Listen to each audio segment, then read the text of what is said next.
Hello everybody and welcome to episode 6 of The Mayor and I, where I, Lindsay Khan, speak to Nick Buckley, MBE, mayoral candidate for Manchester, Greater Manchester. Yep. Sorry Nick. Not president. Not president. The presidential bid has been scuppered. He fell out in the primaries. So he's Nick is standing to be the Lord Mayor of Greater Manchester against, I forgot his name now. Andy Burnham. Andy Burnham. He came to my house once actually. Did he? Yeah, he was canvassing in the area. Right. Unfortunately, I was watching TV. My wife answered the door, but and in this, the Mayor and I, we talk about current topics, broad topics. Tried to keep it domestic, but we have strayed abroad. I've been away for a couple of weeks, and I've been travelling in Italy, which is interesting, seeing a different country, and Italy under Giorgia Meloni, the new Prime Minister. Is she the Prime Minister of Italy? I think she might be, or President. It's one of the yes. So that's kind of coloured some of my perspectives about what we're going to talk about today, really. But the idea is we talk about contemporary subjects, things in the news, and I'd like to jump straight in this week with an article I sent you actually, which was by a chap called Alistair Heath in the Telegraph, and the title is quite provocative. For the first time in my life, I'm now beginning to think Britain is finished. And in this article, Alistair Heath talks about things like the NHS, people who are out of work benefits, the woke takeover, immigration, woke war on free speech, jailing of preachers, Christian preachers, sugar tax, surveillance society, COVID lockdowns. But then interestingly, the thing he homes in on is the thing that's kind of maybe sent him completely over the edge, is the current level of anti-Semitism that's happening within the UK. And he calls it the oldest of hatreds, which is an interesting phraseology, I think, because it probably is. And if you I know you study world history, Nick, so it has been happening for a long time. And I think what's interesting about this, and I'm interested in your views, obviously, first of all, the general sense that I'm thinking Britain is finished is that side of it. But the fact that he does focus in on the anti-Semitism, because what he's really saying is something that I thought we conquered decades ago, racism, to extreme racism in this country, has re-emerged almost untarnished and unvarnished back into society. And I just would be interested to know if you think that's the case. Yeah. There's many reasons for these issues here. Is Britain finished? I don't think so. But we're in a really poor state at the moment. Absolutely. Why are we in this state? It's down to the weakness of our political leaders. Why do we have weak leaders? And I've said this before. It's because we've spent 40 years in the EU, where we didn't need strong leaders. We needed middle managers. And that's probably the crux of why we're in the situation we're in now, because of the lack of leadership. He's right, nothing works in our country anymore now. We've been coasting along the last few decades on the success of previous generations. So if you can imagine a flower growing in the ground, beautiful flowering plant, and someone cuts off at the stem, it still looks like a beautiful flower for several weeks. It's still beautiful. It's just the nutrients in its stem, in the leaves, are still feeding it, but it's basically dying. And that's what happened to our country several decades ago. Not just down to joining the EU, but that's part of it. So we've been living on the success of other people for many generations now, and now the chickens are coming home to roost. So nothing works. At the same time, we've had a technology called the internet and social media thrust upon us, where even the most outrageous, silly idea now has traction, now can be delivered to an audience of millions, to a whole country, to a nation, to the world. And most people are idiots. Most people are uneducated. I include myself in this. Most people are. These are your potential voters, by the way. We just need to understand that most people are idiots. We live in a world where we all think we're more intelligent than we are. And we're not. It's the modern world enables us to think we're more intelligent. We have electricity, we have lovely houses, we have cars, we go on a holiday, we have jobs. Our job may be part of a complicated chain of things to do, but we're just one cog in the wheel. We don't understand anything else apart from the one thing we do. No one understands history, no one understands geography, no one understands science. You can't make electricity. If I asked you to make electricity now, would you know how to? Yes. Magnet and a wire inducing electric. I just remembered you've got a degree in electronics. Exactly. Yeah. Do you know how to make bread? I'll have a go. I could make bread, and I have made bread. However, I wouldn't. We're going to edit this bit out. No, I know. But what I was going to say is, I wouldn't know how to grow the yeast. So I have an understanding of how to make bread. I have an understanding of how to make electricity as well. But if you asked me to do it from scratch, I wouldn't be. I think there's a really interesting point here. Have you heard of the Dunning-Kruger effect? No. So the Dunning-Kruger. Have you heard of? There is another. The opposite of the Dunning-Kruger is called imposter syndrome. Have you heard of that? I've heard of imposter syndrome. So imposter syndrome is where people, I think, who tend to be like you and me, think, how the hell did I get here? At some point they're going to find out that actually I don't really know anything about anything, and all this success and everything I've achieved will disappear. So that's imposter syndrome, and without flattering us, it tends to be more intelligent people that have imposter syndrome, because I think they're more aware of what is out there, and they're thinking, well, I only know such a little bit, why am I successful? So Dunning-Kruger is the opposite of this. It's been, I assume it was named by scientists. This is people who aren't very intelligent and aren't very capable, who think they are far more capable than they are. Now, they're all on the social media. They're on the social media, but I think what's interesting, because as you know, I employ a lot of people, and I see a lot of people in my work environment. And the number of Dunning-Krugers now has increased dramatically in business, I've noticed. The number of people who will come for jobs, even senior jobs, board level jobs, who come into an interview and will present themselves as, I know all about this or whatever, and within a few questions you can flush them out as actually knowing very little. I mean, it's a technical thing, but I interviewed somebody for an accountancy position the other day, and I asked them how I'm not wishing to bore our gentle listeners, but I asked them how you reconcile the sales ledger control account, which is a very basic accounting technique. And this woman who'd come for the job as an accountant couldn't do it. Now, it's something a good accountant would say, well, you do this, that, then you take away the cash or whatever, and that's it. And she couldn't actually do it. And I had to keep prompting because all she knows is the computer program that does it for her. So she can type in the numbers. Yes. Yeah. But anything else she doesn't know. So she thinks she understands it, but she doesn't. Yes. And I think that fits directly into what you were just saying. People now are seeing a very small vision of their world, and they believe that is the world because they understand that bit. But the more you read about history, and this Dunning-Kruger thing, I think just ties nicely into what you've been talking about. People have really now started to overestimate their own ability, skills, and importance in the world, if that makes sense. Hence why everything's crumbling and why nothing's working, because we have people who think they can run that department who haven't got the skills to do it. Yeah. But some have been promoted because they're black, they're gay, they're a woman, whatever. Yeah. Some of them have managed to... Being interviewed is a good skill. Yes. I've worked with people in the council who got jobs over me because they did excellent interviews. Yes. We all knew they knew nothing. Yeah. But when your interview is basically a tick in the box, as in they can answer that question, that question, that question, that question, you get the job because you've got more points now. Yeah. But there's no practical ability of what they can do. Yes. So some people have been trained to be good at interviews, so they get the jobs. Yes. And then if they're not good at that job, some of these services are crumbling. Now the last point this gentleman who you sent me the article mentioned was the anti-Semitism. Yes. We've had this conversation before.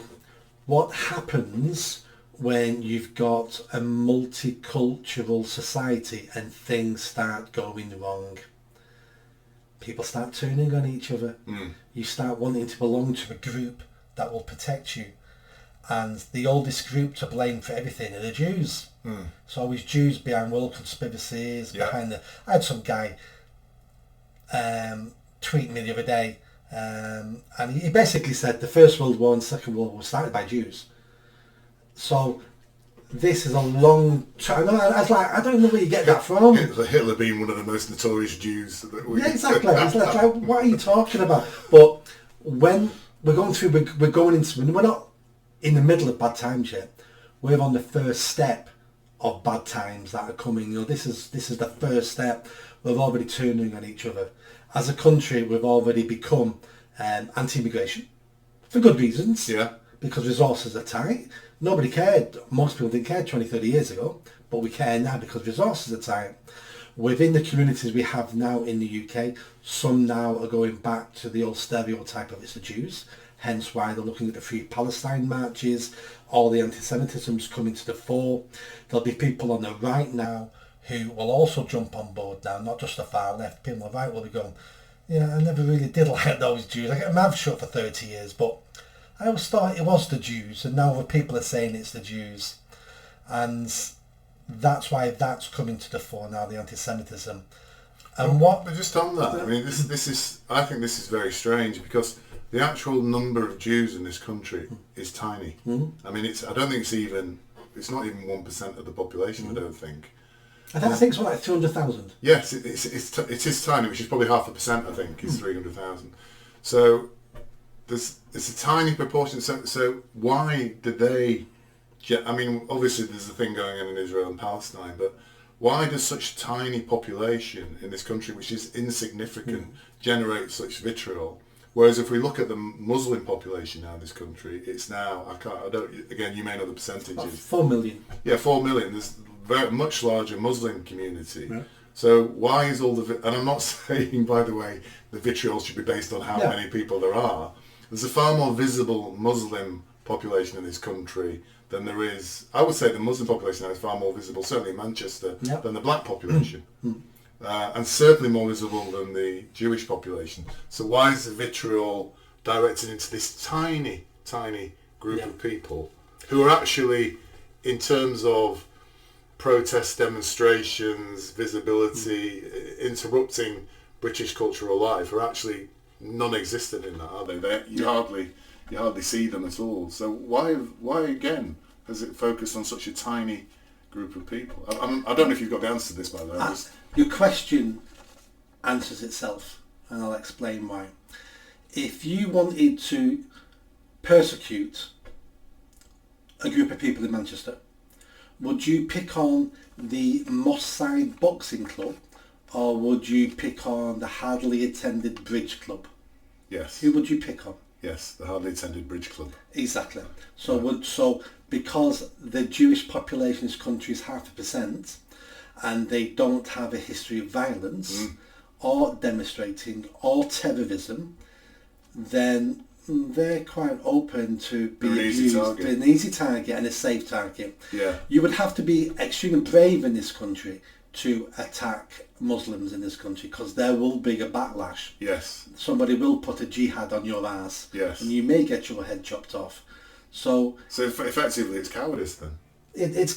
Bullies always pick on the weak people. Yeah. They never pick on the strong people because you might get a good hiding. Yeah. So when you are part of the community and you're feeling things aren't going well and you need a scapegoat, well, the Jews are a very nice scapegoat and have been used as scapegoat throughout European history.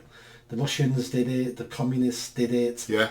It goes back 2,000 years, doesn't it? It goes back over 2,000 years. Yeah, to the expulsion of the Jews from Israel, not Israel at that time, Judea. Judea was, Kingdom of Judea it was, and I mean, that's a very interesting point, that it's cowardice, because people can be brave or pretend to be brave and strong when they know there's no threat. And just something relating to it, and I don't want to make this entire mayoral talk about the Jews, but there was also an article last week by Simon Evans, I think you know Simon Evans, he's a comedian. He presents on GB News. I think I know him. I've not met him. I think he's a comedian. He kind of squints when he talks, and I think I went to a comedy relief show in London, and Bobby Dabro was hosting, and Simon Evans was on. Bobby David was extremely funny. He's hilarious. Why is he not more popular? Because he is hilarious. You don't see how funny he is on TV. Yeah. But I've seen him a couple of times live. He's hilarious. I know. He was emceeing this thing. Yeah. It's a kind of anti-woke comedy show thing. Somewhere in London, I can't remember where. Toby Young was there, I think. And Simon Evans on, but he squints like this, and then Bobby Darrow came on afterwards and said, "What's with the squinting?" He said, "You could blindfold him with tooth floss," which I thought was very funny. Anyway, so Simon Evans is also on GB News. He's a comedian who somehow hasn't been cancelled despite having, very clear views about a lot of the issues, the anti-woke issues we've talked about, basically. So he wrote an article in Spiked, which I quite like Spiked actually. And there was a comedy show, I don't know if you heard about this, Northern Irish comedian called Paul Curry, who I've never heard of before. Yeah.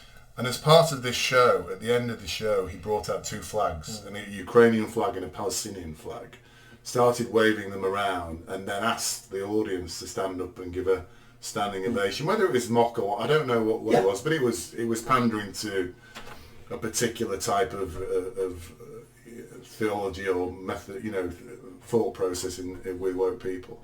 Anyway, so some guys didn't stand up, and this guy Paul Curry sort of said, "Why are you not standing up?" And the chap said, "Well, we were enjoying the show, and so he got the flags out and demanding people stand up." And so Paul Curry said, "Well, why are you not standing up?" And the guy said, "Oh, well, we're Israelis." These two Jewish guys.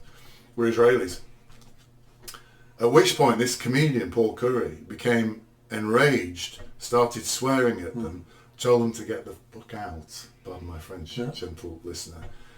But what really kind of chilled me was the rest of the audience started chanting, "Get out." And they hounded these guys out of the comedy club, screaming at them, "Get the fuck out of here," blah, blah, blah. Now, I can't believe we're seeing that happen in this country in this day and age. I found that quite shocking. Did you not think that was something extra? I think that's quite extraordinary. See, this is where it gets complicated. Because were they hounded out because they were Israelis or because they were Jews? I don't know. 25% of Israelis of Arabs are Muslims. Yes, correct. So just because you say you're Israeli doesn't mean you're a Jew. It was only a year or two ago we did the same things to Russian people in this country. Yeah. We banned people from tennis matches because they were Russian. Nothing to do with Putin, but they were. So we've already opened that Pandora's box where our country now looks at people as good or bad. What side are you on? Oh, you're Russian, you're a bad person, even though you've got nothing to do with the Russian government, you're a bad person. Oh, you're an Israeli, you're a bad person. So this has all got mixed up now. So it's hard to, sometimes, there's lots of anti-Semitism involved in this. I'm not saying from one moment there's no anti-Semitism. There's loads of it. But it's hard to point sometimes where it's anti-Semitism or where it's purely anti-Israeli. No, but for me, the thing, though, Nick, on this is whether it's anti-Semitism or anti-Israeli. Yeah. For me, the idea of a crowd screaming at two individuals who haven't done anything wrong, screaming at them, "Get out of here." I think that might be your phone, not mine. I'll switch off.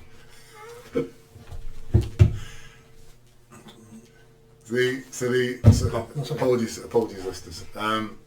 The idea of a crowd, a large crowd of people, whether it's a comedy club or not, it doesn't matter, screaming at two individuals to get out and hounding them out of a building is quite terrifying. Yeah.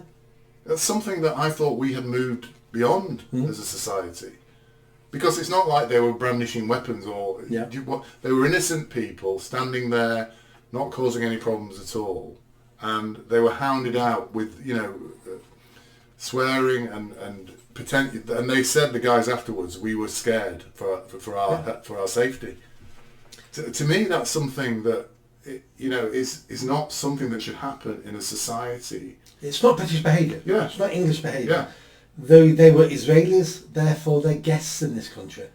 And we used to treat guests a lot better than we do now. Yeah. We didn't treat Germans like that during the Second World War, who were in this country. We didn't treat them like that. But this is because we've got identity politics, and we've now got to a stage in this country of identity politics where even the government are looking for good guys and bad guys. And would this have happened 3 years ago, before the Ukraine war? I don't know. Really? I think the way we treated Russians has opened this box, so now we can treat anyone like this who we perceive to be on the wrong side. So identity politics creates mob behaviour, mob rule, basically. It simplifies complicated issues, so therefore Israelis now are bad. So it doesn't matter you're a tourist here, it doesn't matter you're in my club, it doesn't matter you've paid for a ticket to watch me perform. You're a bad guy. You're the baddies. Yeah. And what do we do with baddies? We scream at them, we shout at them. You're lucky we didn't beat you up. Yeah. And the Northern Ireland comedian, I don't know with the man, but there's a good chance he's probably Catholic, because the Republicans in Northern Ireland were funded by the Palestinians in the Middle East, their terrorist campaign, and they perceive other people as freedom fighters. So they perceive Hamas as freedom fighters, just like we were freedom fighters. Yeah. What none of them realise is they're all terrorists. Yeah. So that comedian feeds into that, depending on his background as well. And I've experienced this. I don't mean I've experienced personally being handed out of a comedy show, but last year I think it was, I went. There's a singer called Richard Hawley who's kind of, I'm not really a fan of his, but my wife's a fan of his, and he's a middle class, acceptable. He's not even a rapper. He plays kind of country songs almost, but very popular amongst kind of sort of elderly, middle-aged people. Yeah. So we went to this event, I think it was in Sheffield, which is where he's from. He used to be part of a bigger group, I think. And we went into the venue, and the first thing that irritated me was we had to stand up. And I was like, where's the chairs? Because I want to sit down. At my age, I'm not going to stand up. And then we had to wait for an hour for him to come out. He was late for it, which was really even more irritating. And then he came on, and we were surrounded by these middle-aged kind of rockers. And he played his various songs, but then he played one particular song that was quite sort of what's the word I'm looking for? But quite volatile, quite a high rock guitar, high tempo. And at the end, he said, I was standing there with my wife, and at the end he said, "Yeah, when I play that song, I imagine smashing a Tory's face in." And the crowd kind of went, "Hey!" And I said to Anna, "We're going," because I said, that is just, to me, totally unacceptable. Political violence. Yeah, political violence. It's totally unacceptable. He's got to, he's a musician. That's all he is a musician. He plays something like that, and then says something that's really quite violent and aggressive to a crowd of people to incite them to think in the same way. I said to Anna, "We're going now." And I was a bit nervous because it was clear everybody else was clapping, and it was clear that we weren't going to tolerate that. And that seems to be becoming a normal behaviour for that violence. Things like the to me, what is missing is decorum, and the British stiff upper lip and all those things that we treasured decades ago. So that seems to have disappeared. Well, he's missing one of the things he says he probably wants, which is inclusion. Yes. How can you have a society where you don't include those people with different beliefs or different opinions to yours? So we're very inclusive here. Apart from you, get out. Yeah. That's not inclusion. Yeah. That's a really good point, actually. And I think that's something I'm going to start saying to people when they make that, so are you an inclusive person? Are you an inclusive party? Well, why would you have those views about conservatives or whatever it might be? And it's not that I'm a conservative. I think I've said to you before, I think both Tories and Labour need to get out there. But I don't like the idea of one group, whether it's Tories. Yes, because next day it's the Jews. Yes. The next day it's the blacks. Yes. The next day it's the gays. Yes. He's just picked on the Tories because that's how he feels like today. But another band or someone else will want to pick a different group. Yeah. And there's certain groups in our society that it's okay to criticise and to call for their assault and death. So we've got white men, we've got straight men, we've got Jews. The reason why Jews are in there, one of the reasons is because they're perceived as white. Well, most Jews aren't white. Most Jews look like an Arab because they're from the same bloody place. Some Jews are black because they come from Ethiopia. Yeah. So but some Jews are white. Yeah. But because they're perceived of that, you can have a go at that. Tories, you can call for genocide of Tories. But and that's the same thing with the Russians, once you get into a habit of picking people out that you can abuse and you can insult and you can bar from places, well, the next week somebody will want to do another group for that, and eventually you'll be in one of those groups yourself. Yeah. So the left always eats itself. Eventually some of these people calling for this will be in one of those groups that gets persecuted. Yeah. And in fact, that's what I should have said. I should have said, where does this stop, Richard? You know, where does this stop? It's Tories today, what is it tomorrow? Yeah. You know, and you made a great point. How are these people inclusive? Because they've made their mind up that this group is not going to be included, but it's purely based on their belief and what they think is, as you say, right, isn't it? Just on and I'll finish on the Jewish thing because I've got one point to make on that bit before. So you carry on with the Jewish thing. We're seeing this now. We're seeing this anti-Semitism. It's not hidden. It's out there. It's overt. It's in this country, and shocking for me, and I hope, and I think for you as well. But how endemic is it in the institutions? Because the UN Relief and Works Agency, I think it's called, basically, is basically a charity organisation that is sponsored by the UN, and it works to give relief to the Palestinians in Hamas. And as we know, there's terrible suffering happening in Hamas at the moment, and this is a big organisation, has an annual funding of $1.2 billion, and it works to give relief to the people of Palestine. It's a very laudable organisation. Not really, but go on. It appears to be a very laudable organisation. So what do we find out? We find out that 12 of their employees, 12 Palestinians who were employed by them, took part in the October the 7th raid in Israel. And as a result of that, most of the major countries have pulled their funding from this. Something like, so far, $444 million has been taken away from it. And as a result, they are now no longer able to provide relief to these Palestinians, young Palestinians who need help and support. I mean, that's a dreadful thing as well. An organisation sponsored by the UN or part of the UN is actually peppered with terrorists who are then providing relief to the people who they've actually effectively, by their actions, forced into this horrific situation. And now, as a result of that, that organisation can no longer provide relief.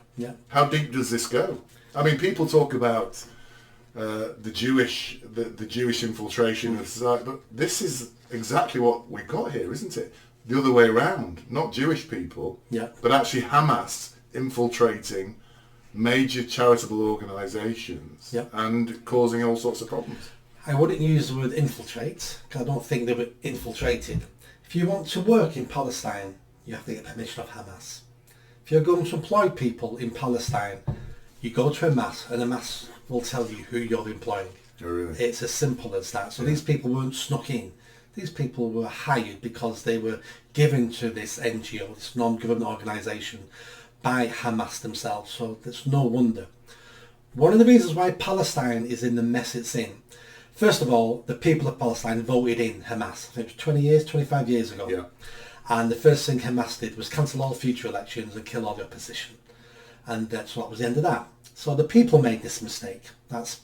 People need to take responsibility for that.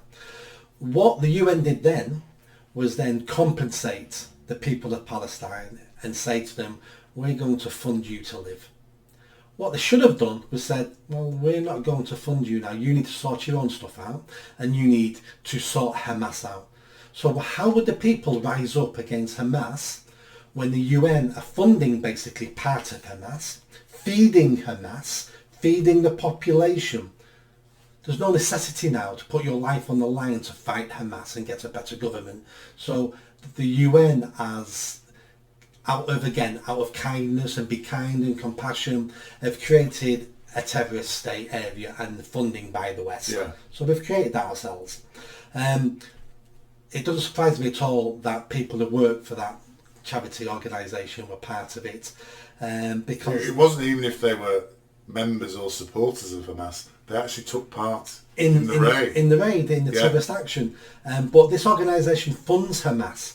You know, where do you think half the food goes? Yeah. You've seen the food being delivered in trucks to Yeah. Palestine, and the armed Hamas taking it all because their soldiers need feeding. Yeah. So, and that happens in every country where there's a civil war or a war. Yeah. You see it every time in Africa.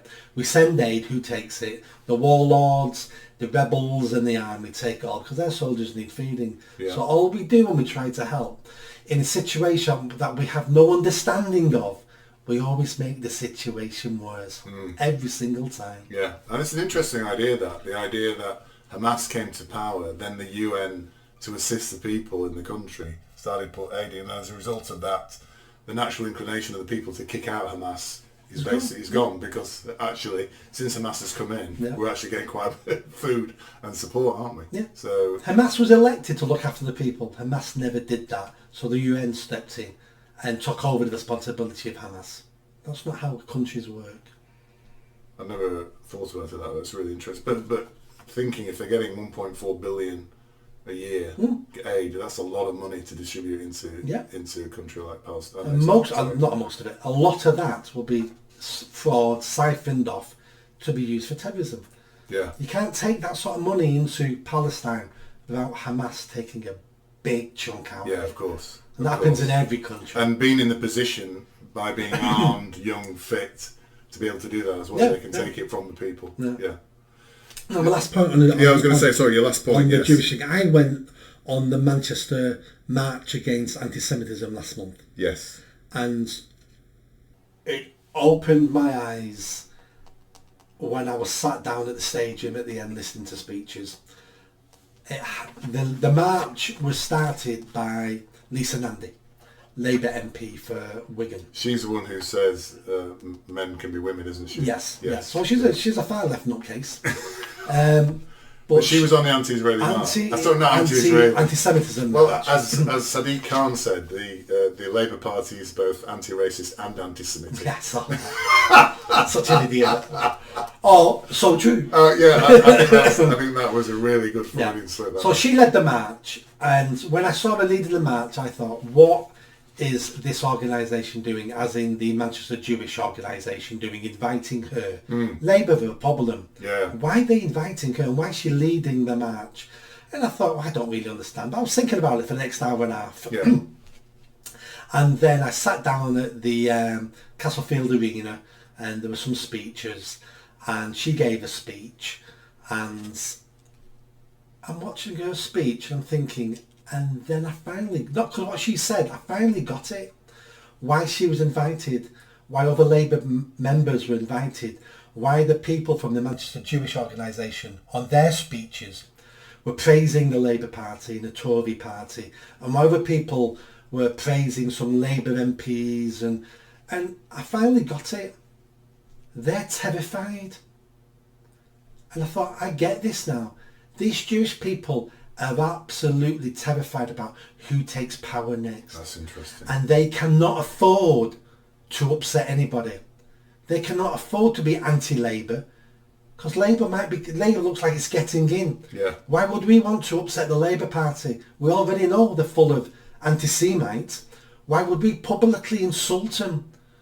And the more I listen to these speeches, the more I realise this proportion of our population are absolutely petrified of what's coming next. And part of this will be learned behaviour over centuries, rightly so. Yeah. Because they've been in these situations in other countries before. Yeah. And they realise we can't afford to stick our head above the parapet and criticise anybody, because they're already after us. We need to convince these people we're not a danger, we're not a threat, we're not against them, and then maybe some of them will protect us when the Gestapo knock on our door. And it made me understand what it was like to be Jew a little bit more than I ever thought of before. So, and it's interesting, you mentioned the Gestapo, and I was actually going to reference the Nazis. The problem is referencing the Nazis is always a kind of go-to, isn't it? But do you think the same thing, and it's a horrible parallel to draw, do you think the same thing was happening in 1933 in Nazi Germany? Do you think the Jewish community initially were trying to appease, it was called the Nazi Party, wasn't it? Yeah. Do you think they tried to appease and make bonds with the Nazi Party before it escalated? They absolutely did. Yeah. We had Jewish businesses supplying arms to the Nazis. We had Jewish members of the Nazi Party. Some of these Jewish people at the beginning were pro-Germany, and the Nazis were completely pro-Germany. Yeah. So they bought into it at the beginning. Yeah. It started changing as Hitler got more and more power. And I'm sure, I've seen some documentaries on it, even when things were getting bad, some Jewish people, were still saying it's not that bad and we'll be okay. He's only persecuting the lower Jews. He's only persecuting them because they were anti-Nazis. That's why he was persecuting them. So as humans, sometimes we try to rationalise ourselves our problems, hoping... I think that's very common. I think people don't want to face often a brutal reality like that. Especially when, even if you admit it to yourself, there's nothing you can do. Yeah, yeah. So, a Jew in 1930s Germany couldn't have done anything. Yeah. So the best scenario is keep your mouth shut and your head down, and hopefully we'll be okay. So with hindsight, we look back and go, you did what? But don't forget, people in the 1930s didn't know there was a Holocaust coming. Well, I think, people always say they're brave, and there's a very classic photo of a bunch of Nazis all doing the Nazi That's salute. Nuremberg and there's one guy with his arm down, and everybody looks at that picture and says, that would have been me, I would have, The reality is people conform, and I think we saw that, and I know it's a subject you don't like to talk about. I think we saw that during the lockdowns, during COVID.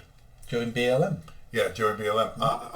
For me, COVID, and I know BLM was in the middle of COVID, but COVID to me was actually the first time, part of the thing that's changed my viewpoint of the world, I think, was seeing how people conformed to horrific infringement of civil liberties and free speech. It was shocking to me how people accepted that, conformed and supported it. Yeah. On the radio, on the television, on the street, the banging of the pots for the NHS and all that jazz. Yeah. And I was shocked how quickly that happened. Human nature. When we're facing times of severe danger, we go back to tribal instincts, which is follow the tribal leader. Because we can't afford to split the tribe here.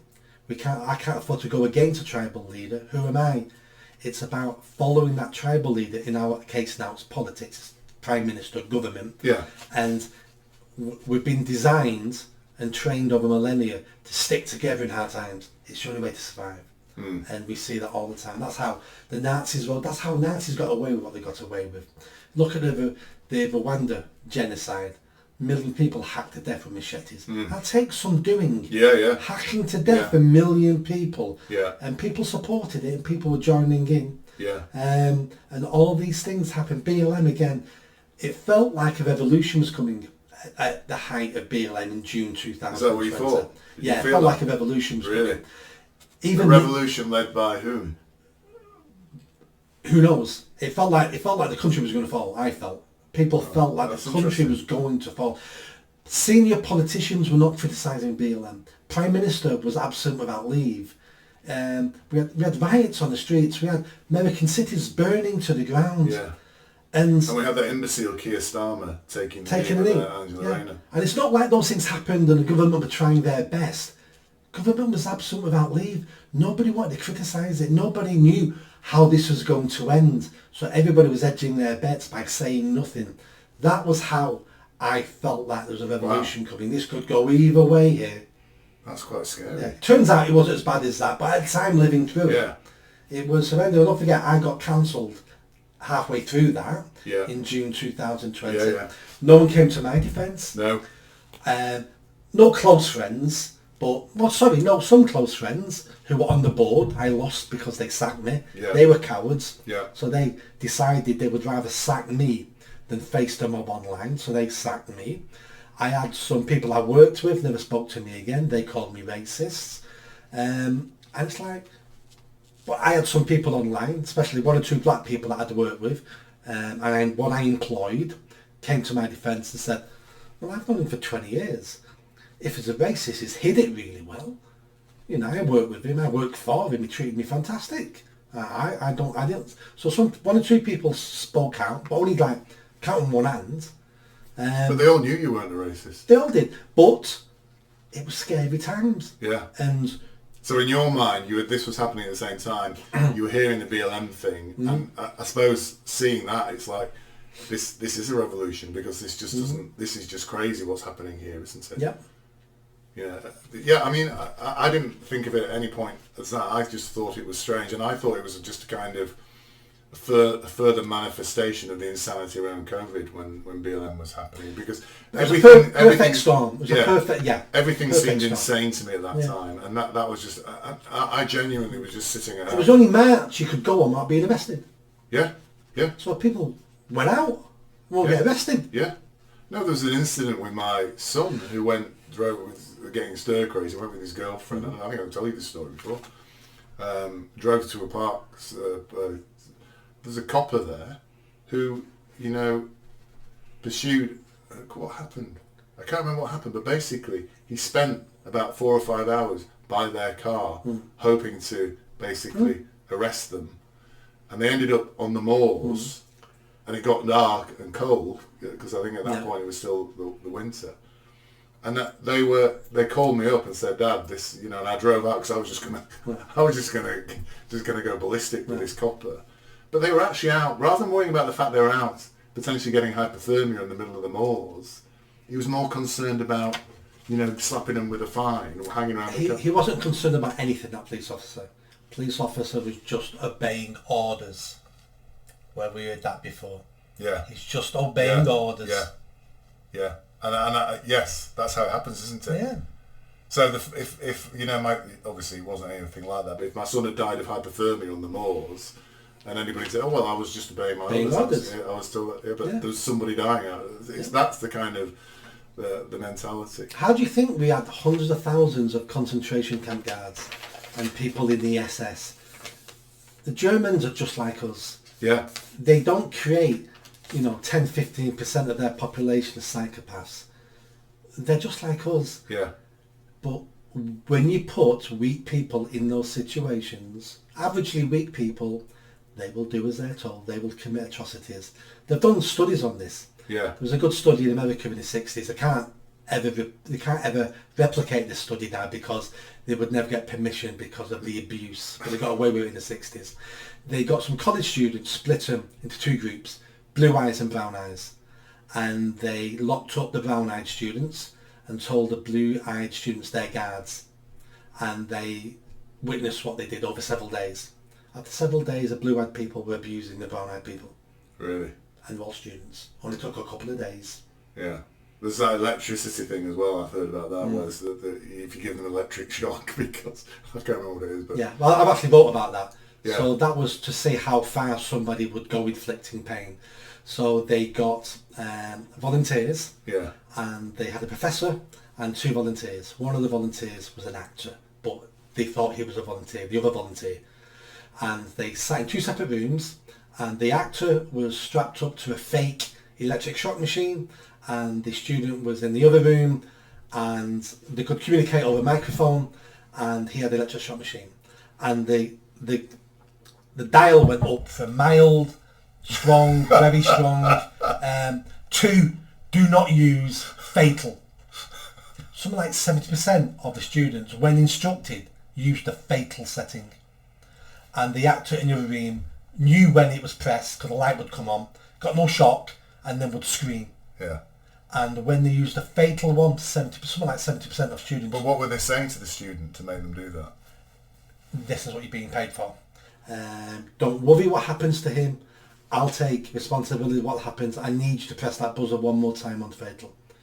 And they had several several phrases to use if they wouldn't do it. Right. Some would press it straight away. Some would take several encouragement from the professor before they would press it. But something like 70% of students pressed the fatal button. The button said fatal. And they still pressed it. They pressed it. I mean, there's other things to talk about here, but all this conversation, which is kind of reinforcing what I kind of am starting to understand, is actually quite depressing, because what you're really saying is it doesn't really matter whether it's Labour or Tory or BLM or what. The majority of people will start to conform in certain situations and go along with whoever's in charge, is basically what you're saying. But isn't that quite depressing? It's not. That's human nature. What stops us doing that are our institutions. So when people are always talking about our institutions, such as the police, such as the judiciary, such as the BBC, and people are going, oh, who cares about the BBC? Well, on its own, yeah, who cares? But we have all these institutions that wrap around our democracy to make sure anyone in power cannot go too far to the left or to the right or up or down. And also those institutions, and why those institutions are also separated from the government, is to make sure they're independent. That is what keeps us from committing atrocities. It's our institutions, our culture. And we've been chipping away at those things for decades now. That's why... Oh, all right. So you're actually not saying the BBC is fulfilling that function anymore? No, they're not. Right. Okay. They're not. The BBC does not bring us together anymore now. Yeah. The BBC is actually actively separating us along identity politics. Yeah. So when it comes to me hitting that button on fatal for black people or for gay people, I'm probably more inclined to do that now, because I don't see them now as just like me and British. I see them now as black. I see them now as gay. BBC's been doing this for decades. Yeah, but they're not doing black and gay anymore on their imaginary knob, are they? No. What I mean is a person sat in a room connected to the machine. Yeah.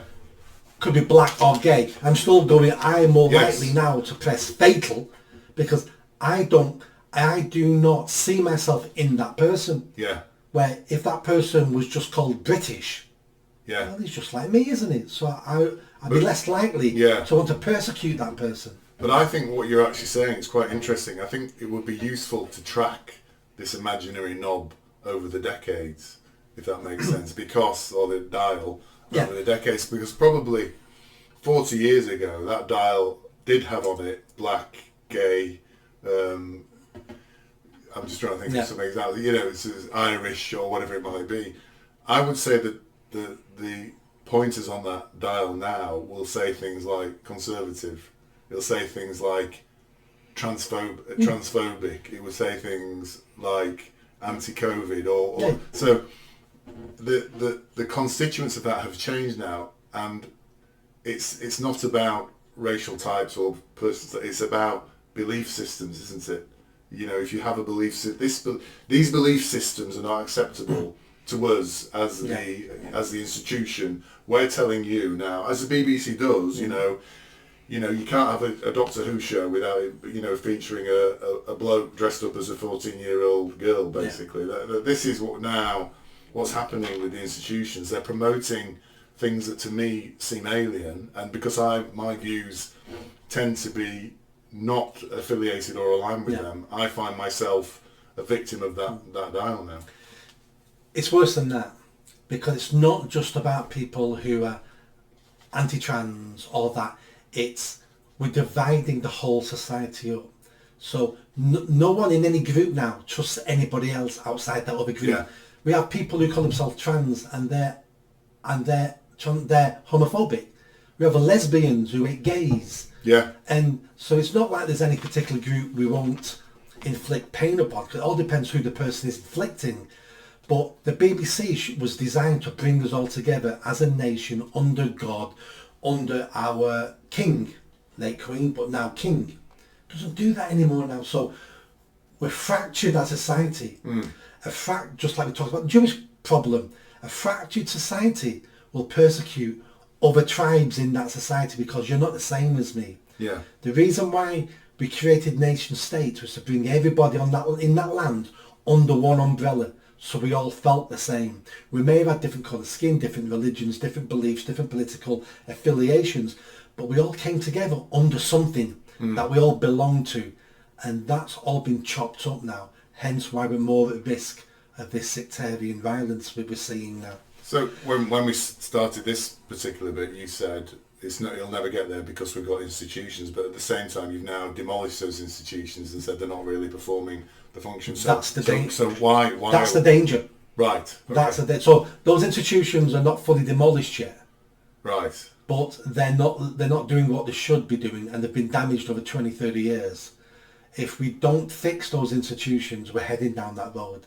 We're just not there yet. Well, we're on the foothills of it. Look what's happening to the Jews in our country. Yeah. No, this is why I wanted to we've discussed the Jews a lot in this, but the reason I'm discussing it is because I'm seeing things happening now that I would never have imagined all the way through my life in this country. You know, I've never to see that what's happening now with the Jewish people. That comedian thing is a particular. Oh, by the way, the comedy club who had actually put on this thing actually denounced this guy. So they did. You know, they did actually stand up for the Israeli stroke Jewish people. So these things. That's what I'm saying. The things I'm seeing now. The reason I'm mentioning this is because, to me, I couldn't conceive of this happening 10, 15 years ago. If that was happening, there'd be major uproar on the streets. People would be storming the comedy club, saying what the hell's going on. That guy would be vilified. The Paul Curry guy would be vilified, never be able to, but no, he's carrying on. Because we've split ourselves into groups more than we've ever done before, so we're heading in dangerous waters here, absolutely. However, there's some positive. I'll move on to the next thing now. There is some positive news. If you go around Europe, virtually every country, France, Portugal, Spain, Italy, have declining populations as a result of lack of children being born. And so you have to have on average 2.1 children in order to sustain a population, and virtually all those countries, including the Scandinavian countries, have under two. All under two. So they have declining populations, and there's all sorts of surveys being done, and it's a major issue. Meloni herself in Italy has always been one of the worst at this in terms of generating children, is trying to bring in incentives to get more, and said, you know, we need to have more children.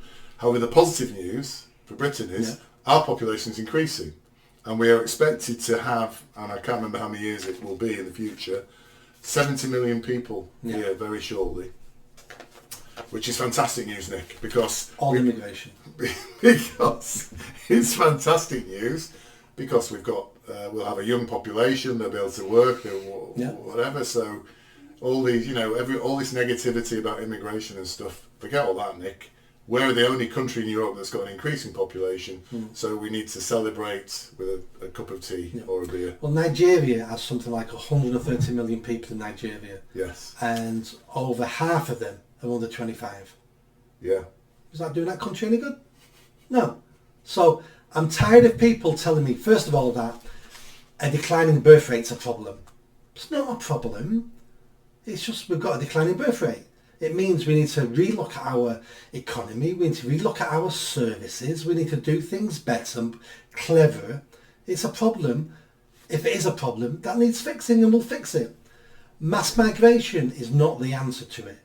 It's a sticking plaster. So what happens with mass migration? Right, we import 10 million people.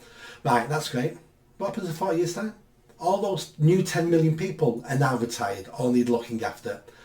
So we need to bring in another 50 million now? It's a Ponzi scheme where the country eventually collapses upon itself because we've let too many people in the country. We just need to look at why we have a problem. We've got 5 million people on benefits. There's 5 million workers. And we need to industrialise our farming so we don't need labourers on farms. All these things don't need inventing. They're already existing. We just won't invest the money in it, and we won't give businesses the certainty to invest. Because why would you as a business invest £2 million to automate your farm, and then we say to you the next year, do you know, we're not going to quit immigration? And you go, well, that's unfair. I'm £2 million in debt now, and the farm next door is using cheap labour and is beating me on costs. because you told me last year you were getting rid of all cheap immigrant labour. So businesses won't invest unless there's a guarantee you're not going to screw us next year, because this is a lot of money.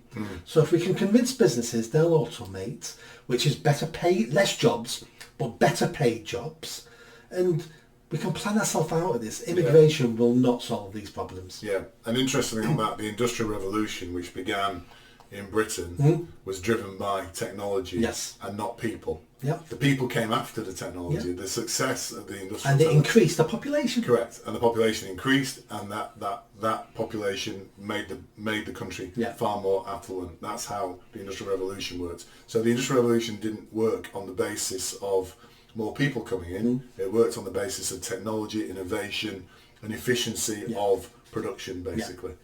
And interestingly, at the same time as the Industrial Revolution was happening in Britain and England, in America, in the southern part of America, they decided to increase their production by bringing in more slaves. Yeah.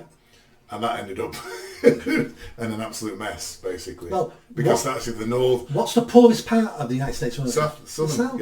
Yeah. Because the north, of course, the Civil War in America, the north was far more powerful, far more advanced technologically and richer, because they didn't rely on slave labour. They relied on industrialisation and the Industrial Revolution there as well. So they became a lot more powerful, but better armed, and that's why they won the Civil War. And you're right, the South now is still but they were relying, obviously it's not immigration, it's bringing in slaves, but they were bringing people. Cheap labour, that's what slaves are. Yeah. Very cheap labour. Yeah.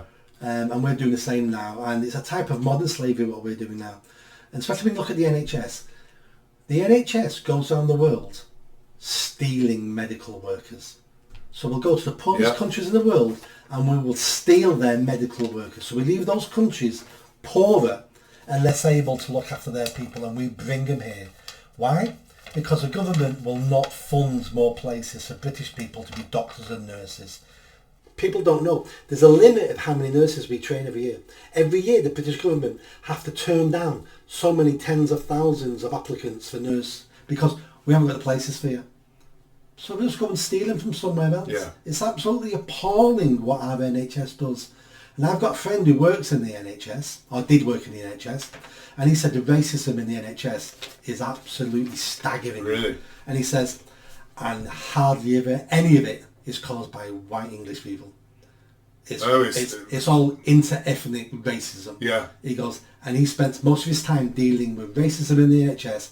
That 99% of it is not caused by white English people. Yeah. It's interesting. We have a friend, obviously no names, no Patrill, who's Asian, and she works in I won't say where she works, but she works in a professional organisation. And she said, we were out the other day, and she said, in my group, my working group at the moment, there isn't a single white person. And it's really nice. It's really good atmosphere. And Anna, my wife, just said, that's racism. That's racism. Not the fact there's no white people there, because that might be a fluke. The fact she said it's nice. Yes, she said it's nice because there's no white people. Because if you said that about anyone else. I know. So Anna said, that's racism. And then, of course, a large row ensued. This is an interesting thing, isn't it, about brown, black people, Asian people. They seem to be able to be racist with no punishment at all. Say racist things about white people. I think we've covered this before. But there's nobody says anything. Double standards. Yeah. Because we live in a time now in this country where you have the oppressor and the oppressed. And the oppressor is always white. Yeah. You can always insult the oppressor. You don't get in trouble for that. What that woman needs to understand, and what black, brown, gay, all these people need to understand, is when the backlash comes, it's going to hurt them. What they need to do is start working towards reducing that backlash. So comments like that will infuriate white people when they hear that. And the pendulums always swing back, and it's going to swing back in this country. And we need to make sensible people like me and you make sure it doesn't swing too far to the right. We just have the same problems with the same idiots, just on a different side. So I don't want that. But comments like that and people like that, they need to realise and understand a little bit about self-preservation. Because in a country where 80% are white people, and you're you know, what, she was Indian or Asian, so you know she's like 7 or 8%. Well, when the backlash comes, you're the small minority that will feel this pain. She needs to be careful. And Nick, do you think the backlash is coming? Change is coming. We're nowhere near the backlash. Nowhere near. That'll take several decades. If I'd like to stop a backlash coming. I disagree. You know, I think change is coming. We're beginning. We're going to swing back. I think change is coming. I think out of that change, this is my prediction for maybe 2025, not 2024. My prediction for 2024 is out of that 2024-25 is out of that change. And I think you're right. Change is coming now. It's acceptable now to say this immigration is unacceptable. It's all this stuff is becoming. And it's interesting. I was watching. I don't know if you watch Jeremy Clarkson. He's you know who he is. I know he is. But he was on. He does a thing on Amazon called the Grand Tour, and his last Grand Tour is in Africa. Interestingly, he was in Mauritania, and then drove into Senegal. I've been to Senegal, and he went into St. Louis, which is a really nice, big African city on the coast of Senegal, beautiful. But then at one point he was looking through. He was looking on the BBC to see because apparently there were riots in Senegal, in Dakar. Been to Dakar as well, nice place. And he was looking through, he said, I'll go on the BBC and see what it is, and he was going, climate change. So he's flicking through the articles, and so it's because, I mean, he's always been on the edge, but it's now becoming acceptable to start to mock these things and identify these things. But what I think is going to happen, you're right, change is coming. I think there is a vanguard, there's a change happening now, but I think somebody is going to come out of that. Yeah. A polarising person like Trump is going to emerge, and it's not Richard Tyson. I know you know and like Richard Tyson. I like him, and it's not Richard Tyson. Somebody's going to emerge from there, and they are going to capture the imagination and spirit of the disenfranchised people in this country, because they must be disenfranchised people in this country. I'm positive they are, and I think that person is going to emerge, but they haven't emerged yet. Yeah, that person's on its way. Again, that person isn't the backlash. When I say backlash, I mean the persecution of minorities in this country. Yeah, but I think that person might bring that backlash. Again, if our institutions do their job and our political parties do their job in this country, that person will never get the levers of power. This country has always been a sensible country. We never swing far left, far right. We've never had fascists. We've never had dictatorships. Most of Europe have. Yeah. But we never have. No. That's because our institutions did their job. Yes. And I would, if we go back 10 years, I'd agree with you. However, I think, I mean, if you know Anna, my wife, if you talk to her now, she is so despondent on a daily basis about what is happening in this country. And she's in a relatively privileged position as well. And, you know, you can see her in the evening, she'll be flicking through Twitter or whatever it is. And you can see her getting more and more. Yeah. And obviously Twitter is, the algorithms give her what she needs. But, you know, and I've never seen her in all our time together feeling this way about the country. And if she's feeling that way, everybody's feeling that way. But we felt like this way in the 70s, and it led to Thatcher. You think so? Yeah. It was not the same as this. No, it wasn't the same as this. We still had unity. We still felt we belonged to a nation. Yeah. But the socialists were killing us. We were the sick man of Europe. Yeah. You know, at least now we've got electricity. We didn't have electricity all the time in the 70s. So it was the same but different. Yes. And I'd say it was worse in the 70s. Really? At the moment, I'd say it was worse in the 70s. And that led to Thatcher. So we will have a backlash. We'll have new leaders. And I'm not saying it'll be a new Thatcher, because Thatcher was a woman of her time. We'll have someone of their time now. Yeah. But I don't think we won't have a Trump. Nothing wrong with Trump actually, but we won't have a Trump. I like Trump. We're not going I've actually reached the point now where I say that openly. Yeah. I like Trump. But actually... Our system... See, what happens in America is Trump can be elected because you don't need to be a member of a party per se and go up through the ranks of that party. You can stand just to be president. And that's how we did it. In this country, you've got Well, to no, he was affiliated. He's affiliated. No, he's affiliated, but you don't have to. Oh, you mean in the initial stages? Yeah, when you stand... and when you get voted for, the population vote for the president. In our country, you vote for the party. The party then decides between themselves who's going to be prime minister. Yeah. So we've got different checks and balances. Our system works differently. We're going to get different to what we've got now. I'm not worried at the moment at all that we're going to get a huge backlash.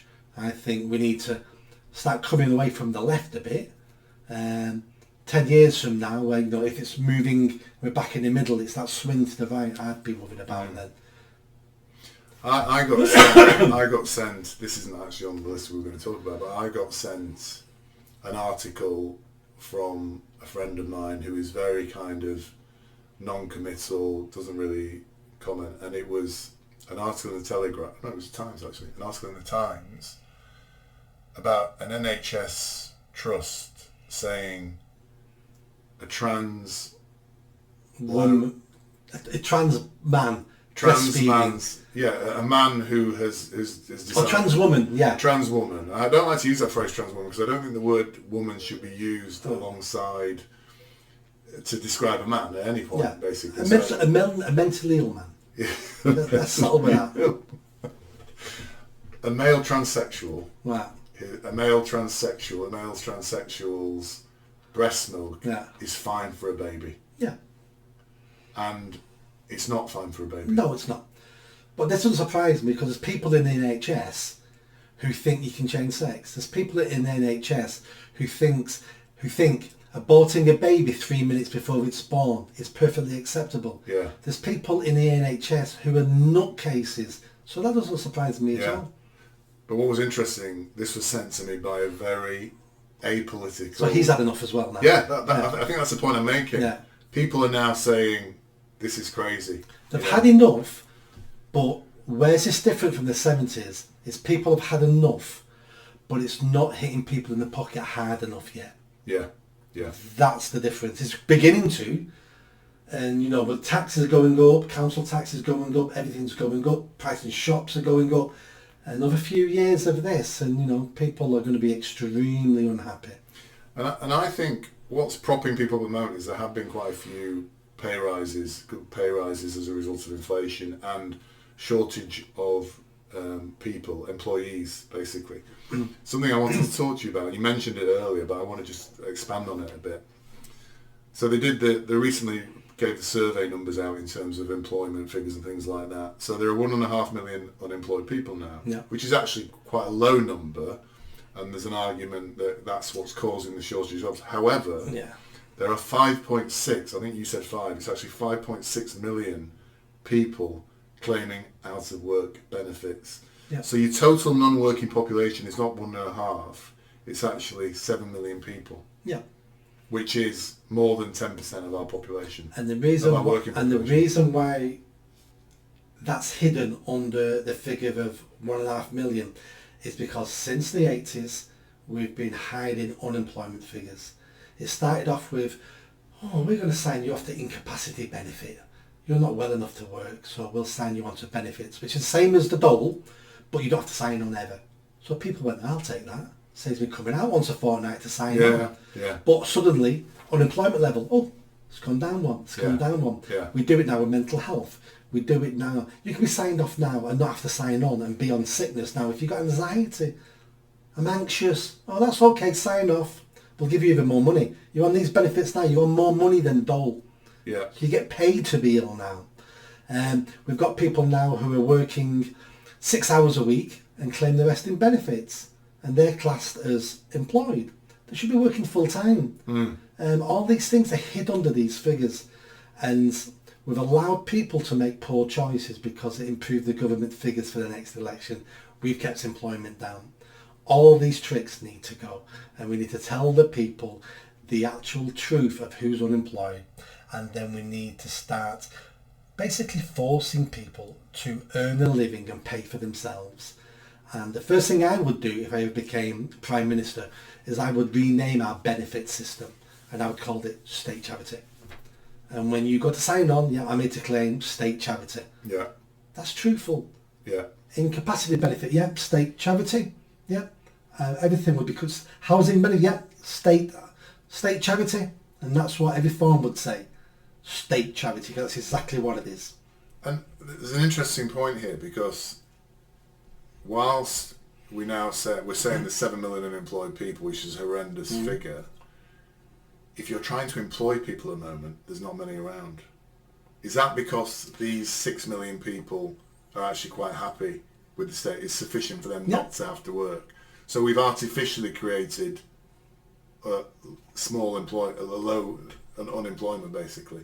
And because this isn't good for business, is it? Well, most of these people have no skills either. So you would employ most of these people for what you need them for, because our education system let them down. And our aspiration within our community and our nation let them down. So most of these people have been raised since 12 years old, saying to themselves, I'm signing up, just like my mum, just like my dad. I'm not going to try hard at school. My mum's not been to school, and look, she's got a big TV and got a house paid for by the council, and and so we've created a whole new profession of people who are just recipients of state charity. And I don't blame them. I know many of these people. Some of my relatives are these people. Yeah. I don't blame them per se. And they're not fulfilling their lives. They're just existing. Yeah. And what I want to do is give them purpose in life. And what I want to do is get them off the dole, get them working full time, getting them going home knowing they've done hard day's work for a fair pay. And wages are going to have to go up. If we don't want to rely on cheap immigrant labour, wages we pay in this country will have to come up. So it will be better for them to be working full time, because they'll earn more money than sitting on the dole. At the moment, you're better off on the dole. You'll work out with basically the same amount of money. You've got no travel costs. You've got no lunch costs. You have to buy uniforms. You're not stressed. That's a much better option than doing a minimum wage job. Yeah. And then every now and again you'll get a bit of work on the side. You get even more money.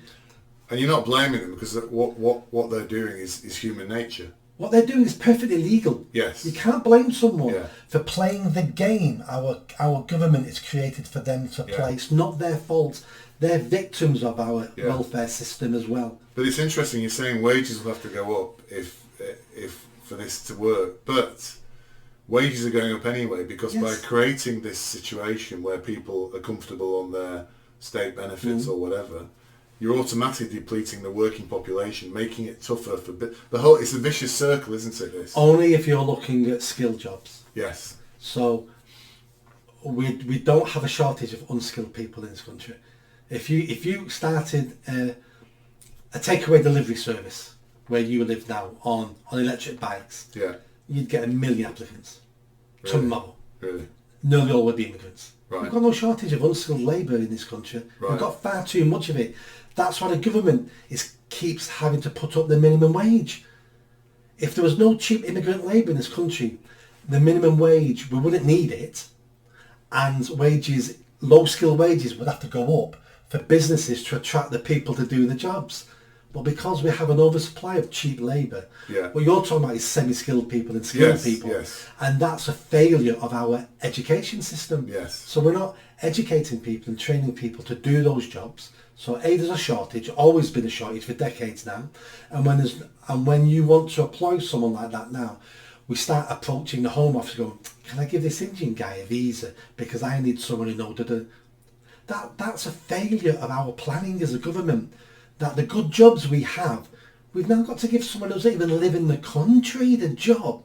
That's a failure of us as a nation to train. Our workers are no more stupid than Indians. Yeah. We created the modern world, for God's sake. Yeah. But our education system now is not fit for purpose, and we have an overarching culture now in our country that we don't have to work if we don't want to. I don't want to try hard. If I try hard, I might fail. That might upset me. Best not to try. And we need to put a stiff boot up the backside of many people in this country. And I know this to be true because I was one of those people for my teens and most of my 20s. I was one of them. Interesting. That speaks towards experience.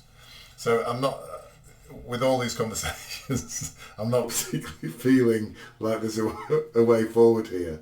I agree with everything you're saying, but at the same time, It's just a solution escapes me. I mean, I know you're standing to be the mayor for that reason, Yeah. because you want to start to make an impact there, but I am despondent that actually nothing else is happening. There is some positive news for me, and if we finish on this, if that's okay, it's the last thing on my list, and it's about electric vehicles, a particular bugbear of mine. And I think what's really interesting, fascinating, and gives me hope that the people can triumph ultimately over the state and the elite and all that sort of stuff is that the experiment has failed with electric vehicles. They are declining in numbers. People don't want them anymore. They're not fit for purpose. Production is reducing all over the world of electric vehicles. And this is the reason this gives me cheer is this is something that has been pummeled into us on a daily basis for probably 10 years now, that you've got to go electric, you've got to have an electric car, it's the way forward, it's the future. Billions of our tax money have been pumped into electric vehicle stations, creating electric vehicle environments all over the world. This is happening. The elites have been behind it all the time, and despite that, it's not happening. The main reason why it's not happening, not because there's anything wrong with electric vehicles per se, it's because we didn't allow the market to dictate what they wanted to do. What the government did was, climate emergency. We've been told electric vehicles will solve the problem. So the government then started financially incentivising the market in a way that the market wouldn't have made those decisions themselves. Correct. If you'd have left the electric car companies to sort themselves out, they may produce the car people want and would pay full price for. But why would the electric companies produce that when they're being paid and subsidised by national government and making their profit just through tax money being pumped into them? Then you look at the infrastructure we've been paying. Common sense tells you straight away, charging electric vehicles is a huge problem. How do you do it in a terrace street? How do you do it in a flat? You only can do it if you've got a private driveway and then you get a port at the side. It was never going to work, and the main reason was because we had government interference. The government can run nothing. All the problems we've just talked about in our podcast are all because of government failures. And we think suddenly the government can start running the electric vehicle across the world. In our country, we think they can do that. They can't clean the drains in the streets. Most flooding in our country is down to poor drainage because all the grids are blocked up and there's no drainage of rivers and all the sluices and things like that. It's always incompetence. That's why we have flooding in this country most of the time, and we're letting the government start dictating our policy in electric vehicles. The whole thing was bound to collapse. It was another example of pet projects during the good times.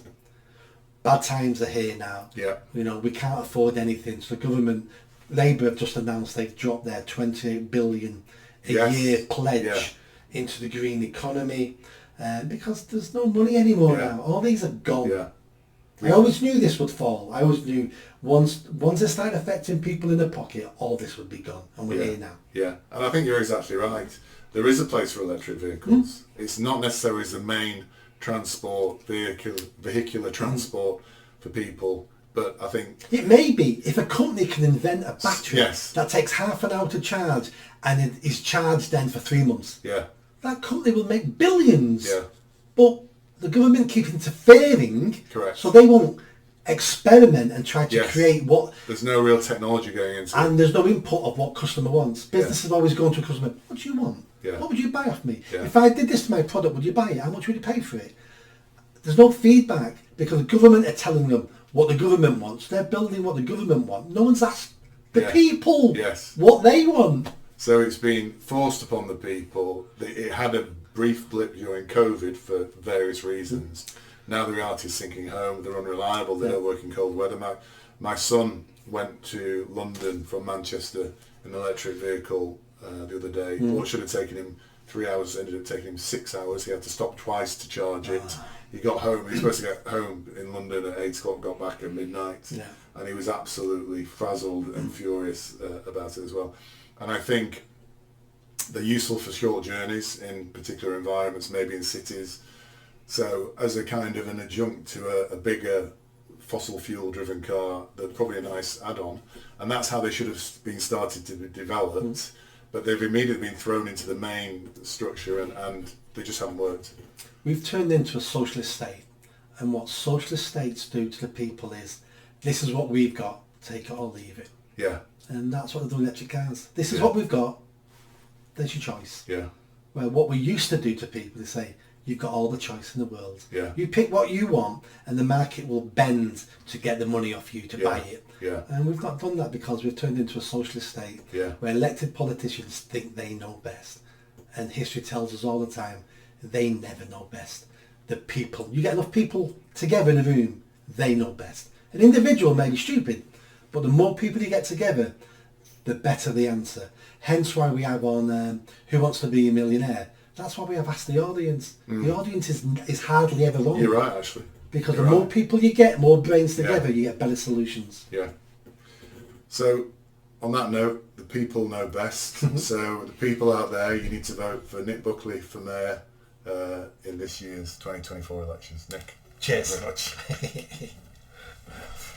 If you like that video, don't forget to subscribe to the channel, hit that notification bell and comment. And if you like what I'm saying about running for Mayor of Greater Manchester, then stick around. Tell your family, tell your friends. The only way I'm going to have a chance of winning is a grassroots movement. So be part of that movement and hit that bell. Thanks.